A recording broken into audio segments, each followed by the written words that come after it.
We're here on the 16th hole with Billy, our first assistant. We have a lot of wind into our face here, and so he's going to try and hit the ball low so it doesn't get caught in the wind and come up too short. He has a lot of room on the front half of the green for the ball to roll up. So he's going to do it in two different ways. The first way is he's going to try and hit it really low, extremely low, where he's going to finish very quick with his hands about at his belt.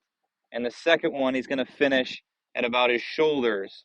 And they'll both be low trajectory shots.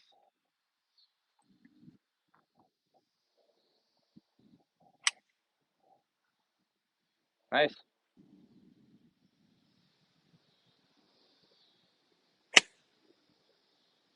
Nice.